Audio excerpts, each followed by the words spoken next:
Hi friends, today जो हमारा topic है वो है नरेशन। क्योंकि नरेशन के बारे में आपने इससे पहले भी थोड़ा कुछ पढ़ा होगा, लेकिन फिर भी मैं आपके लिए ये वाज़ह कर देता हूँ कि नरेशन जो भी हम कोई बात करते हैं उसको नरेशन कहते हैं। मतलब अगर मैं अपने टीचर से कहूँगा कि मैं कल स्कूल नहीं आऊँगा, ये मेरी बात है, इसको कहेंगे नरेशन, मतलब किसी की बात। अब अगर ये बात अगर को हम देखते हैं, ये नरेशन जो है ये दो तरह की होती है। एक वो जो स्पीकर की अपनी बात होती है, मतलब ये बात मेरी है, he said I can do it, उसने कहा मैं ये कर सकता हूं, ये है डायरेक्ट नरेशन, मतलब स्पीकर की अपनी बात। लेकिन जब दूसरे दिन अगर मैं किसी स्टूडेंट से कहूंगा कि मैं कल स्कूल नहीं आऊंगा, वो टीचर से यही बात कहेगा, लेकिन वो कुछ चेंजेस उसमें लाएगा। वो चेंज लाने के बाद जो मेरी बात रहती है, that is called indirect narration, या जिसको कहते हैं रिपीटेड स्पीच या रिपोर्टेड स्पीच। जैसे कि मैं यहां पर लिखूंगा इसका जवाब, he said that he could do it। ये जानने से पहले मैं कुछ पॉइंट्स यहां पे आपके लिए क्लियर करूंगा कि डायरेक्ट नरेशन में कौन कौन से एलिमेंट्स होते हैं। डायरेक्ट नरेशन, सबसे पहले आप याद रखोगे जो डायरेक्ट नरेशन होती है उसमें दो एलिमेंट्स होते हैं या दो पार्ट्स होते हैं। एक कामा से पहले और दूसरा हिस्सा होता है कामा के बाद।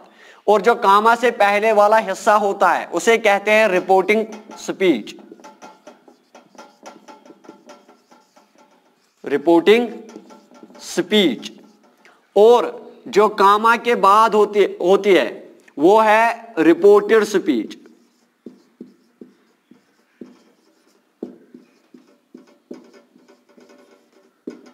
रिपोर्टिंग स्पीच जो होती है उसको रिपोर्टिंग क्लास भी कहते हैं, क्योंकि क्लास जो होती है उसमें एक सब्जेक्ट होता है और एक वर्ब होता है। तो यहां पर दोनों चीजें हैं, ही सब्जेक्ट है और सेड वर्ब है, सेड वर्ब है। यहां नरेशन के नुक्ता नजर को देख के इसको खाली सब्जेक्ट नहीं बल्कि इसको रिपोर्टर भी कहते हैं, रिपोर्टर, या इसको एड्रेसर भी कहते हैं,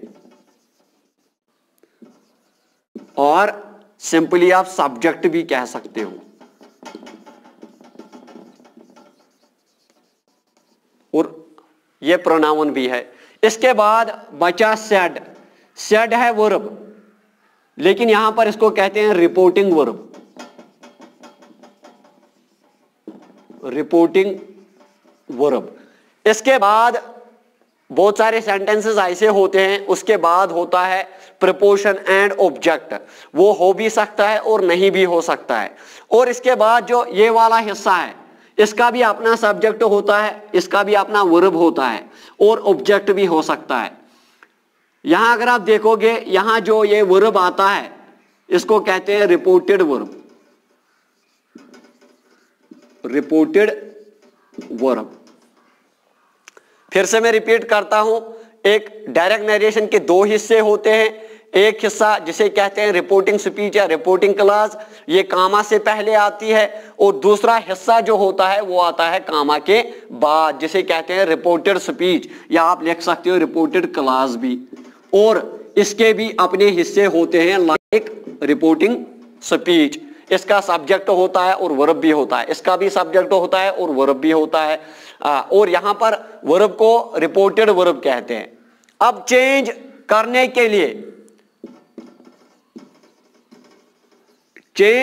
के लिए हमें कुछ रूल्स अपनाने पड़ते हैं। पहला रूल हमें यह देखना पड़ता है कि what type of sentence is this.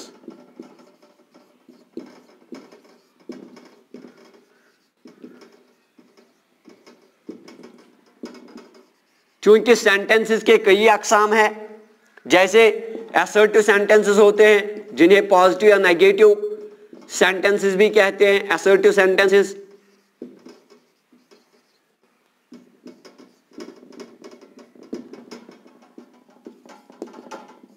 इसी तरह से इंट्रोगेटिव सेंटेंसेस भी होते हैं।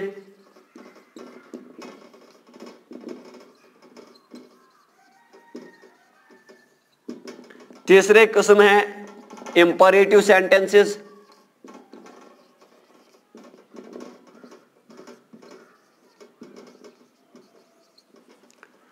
चौथे हैं एक्सक्लेमेटरी सेंटेंसेस।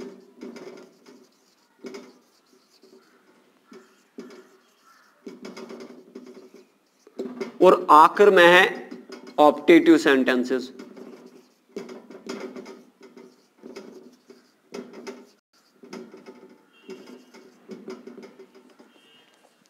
तो 5 किस्म के सेंटेंसेस जो हम नरेशन में इस्तेमाल करते हैं, उनके अलग अलग रूल्स हमें फॉलो करने पड़ते हैं, अलग अलग रूल्स अप्लाई करने पड़ते हैं। अगर हम इस सेंटेंस की तरफ देखते हैं, ये इनमें किस जुमरे में आता है? ये आता है असर्टिव सेंटेंस में, क्योंकि असर्टिव सेंटेंस जो होता है ये बिगिन होता है हमेशा सब्जेक्ट से। It always begins with a subject. Subject या तो नाउन हो सकता है या प्रोनाउन हो सकता है। अब यहां पर अगर आप देखते हो ये प्रोनाउन है आई, फर्स्ट पर्सन सिंगुलर प्रोनाउन है, तो इसी से ये सेंटेंस स्टार्ट होता है और एंड होता है फुल स्टॉप से, एंड होता है फुल स्टॉप से। अब इसके लिए अगर असर्टिव सेंटेंसेस को चेंज करना हो, which rules are to be followed, वो यहां हम लिखेंगे।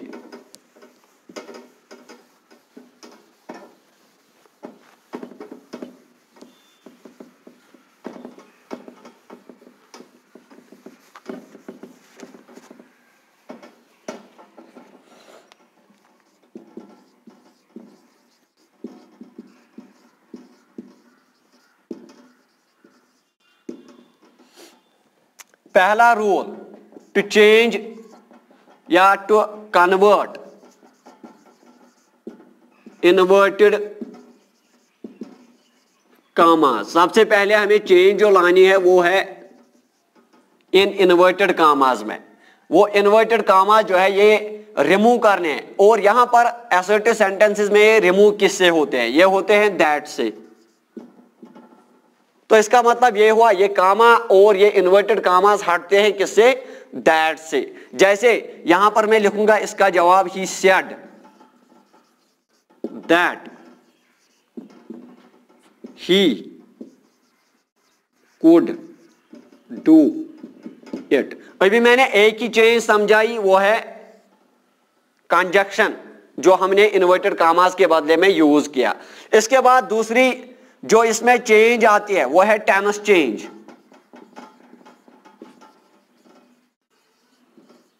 टेंस चेंज, टेंस चेंज में अगर आपको देखना है, फॉर एग्जांपल अगर कोई सेंटेंस होता है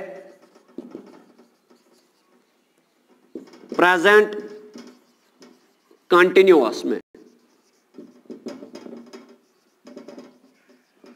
वो हो जाएगा चेंज पास्ट कंटिन्यूअस।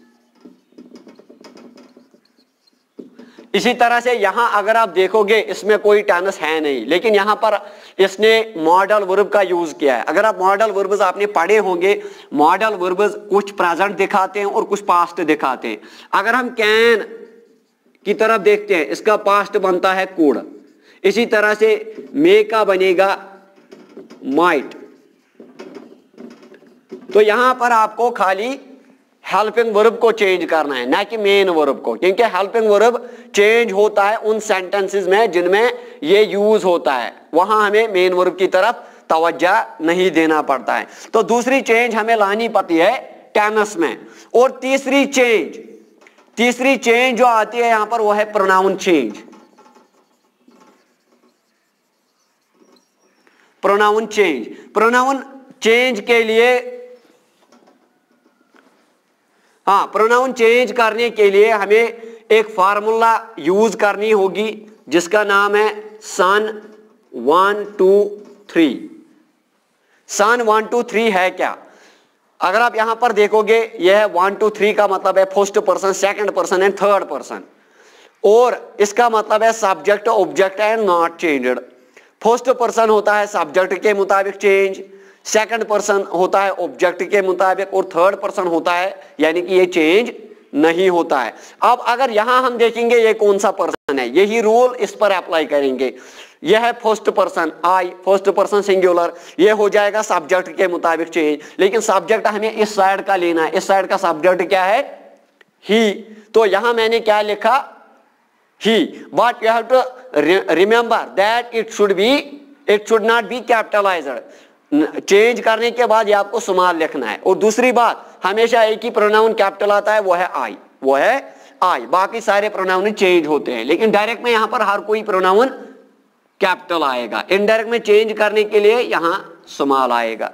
ठीक है, दूसरी चेंज है प्रोनाउन चेंज। और तीसरी चेंज, चौथी चेंज जो इसमें आती है वो है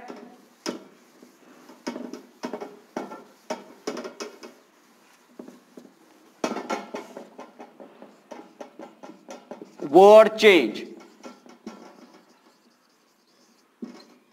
ये वर्ड चेंज है क्या? वर्ड चेंज में अगर आप देखोगे बहुत सारे डायरेक्ट नरेशन में जो सेंटेंसेस आते हैं उसमें कुछ वर्ड्स ऐसे होते हैं जो नजदीकी दिखाते हैं, या डिस्टेंस में या टाइम में। जैसे कि मैं यहां पर सेंटेंस लिखूंगा, रफीक सेड।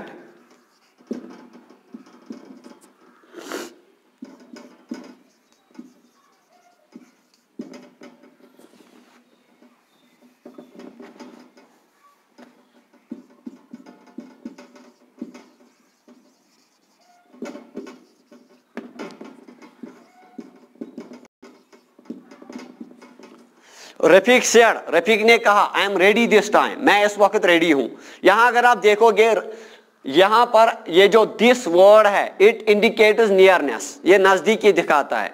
तो ये किसके हिसाब से नजदीकी दिखाता है? प्लेस के हिसाब से या टाइम के हिसाब से। तो इसको चेंज करके हमें दूरी में ले जाना है, यानी कि इसको थोड़ा जो वर्ड हमें दूरी दिखाता है उसमें चेंज करना है। जैसे कि मैं यहां पर चेंज करके इसको लिखूंगा, Rafiq said that he was ready that time। तो दिस नजदीकी दिखाता है और दैट दूरी दिखाता है, इसलिए यहां पर मैंने दिस को किस में चेंज किया? दैट में चेंज किया। और पांचवी चेंज जो है वो है reporting verb change. Reporting verb की चेंज असर्टिव सेंटेंसेस में बेहतर से समझने के लिए आपको याद रखना पड़ेगा कि अगर खाली सेड होगा, सेड के बाद कोई और वर्ड नहीं आएगा, यानी कि सेड के बाद यहां मैंने कुछ नहीं लिखा, तो यहां पर सेड ही रहेगा। अगर सेड टू आएगा मतलब सेड के बाद ऑब्जेक्ट जरूर आएगा, अगर टू आएगा तो ऑब्जेक्ट भी आएगा। सेड टू तो ये हो जाएगा टोल्ड में, किसमें? टोल्ड में चेंज हो जाएगा। लेकिन खाली ये रूल है फॉर असर्टिव सेंटेंसेस।